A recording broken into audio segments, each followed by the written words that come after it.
আমি তো আমার কথাটা বলতে পারিনি। তো আমার জায়গা থেকে আমি হচ্ছে শুনানির সুযোগটা চাই।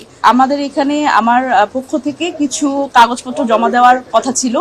সেই কাগজপত্র জমা দেওয়ার পরে যেই কাগজপত্রগুলো বাকি ছিল কমিশনের রিটার্নিং কর্মকর্তার পক্ষ থেকে চাওয়া হয়েছিল, সেই কাগজপত্র আমরা জমা দিই এবং এর পরবর্তীতে তো তাদের পক্ষ থেকে এটি বাতিল ঘোষণা করে। তো এই বিষয়ে আমার বক্তব্য হচ্ছে, প্রথমত আমি যেই চাকরিটা করতাম ব্যাংকে, বাংলাদেশ কৃষি ব্যাংকের 10ম গ্রেডের একজন কর্মকর্তা ছিলাম আমি।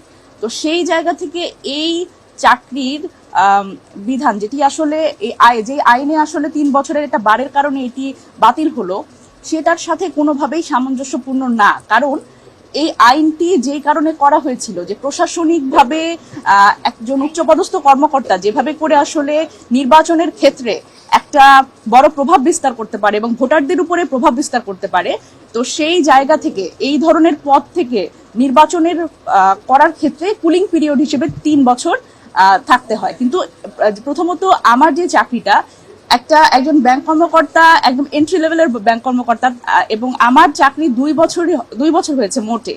তো আমার যে চাকরি 2 বছর, আমি 3 বছরের কুলিং পিরিয়ড যদি আবার চাওয়া হয়, এবং সেই ক্ষেত্রে আবার আপনারা যদি বলেন যে তরুণরা কেন রাজনীতিতে আসে না এবং তরুণদের ভয়েস আমরা সংসদে দেখতে চাই, তো সেই জায়গায় আসলে একটা বড় অসামঞ্জস্যতা আমরা লক্ষ্য করি। এবং এই ক্ষেত্রে আমি যেটা বলতে চাই সেটা হচ্ছে, এই ধরনের আইন, আমি আইনের প্রতি শ্রদ্ধা রেখেই বলছি, এই ধরনের আইন আসলে যেহেতু এটা সংরক্ষিত নারী আসনের ক্ষেত্রে আমার এই প্রতিদ্বন্দ্বিতাটা, তো এখানে তো আসলে কোনো প্রতিদ্বন্দ্বী নাই এবং এখানে ভোটার হিসেবে যারা আছে তারা তো আসলে 300 জন সংসদ সদস্য।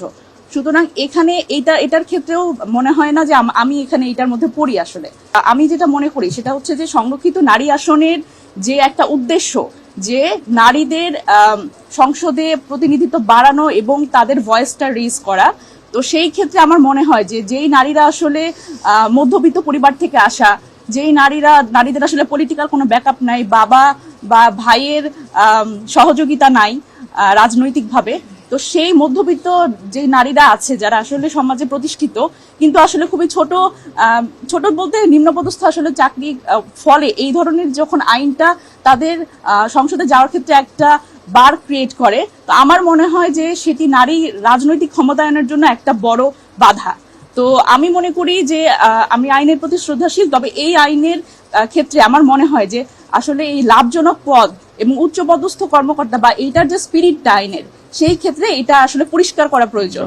আর এই কারণে আমি এইটার ফলে আসলে আমি আজকের পরে আমি চাই যে আমার আসলে এখানে একটা আপিল করব এবং এটার একটা শুনানির একটা সুযোগ আমি চাই। কারণ আমি চাই, এখানে ইনারা তো আসলে কাগজপত্র জমা নিয়েছেন, কিন্তু মানে আমি তো আমার কথাটা বলতে পারিনি।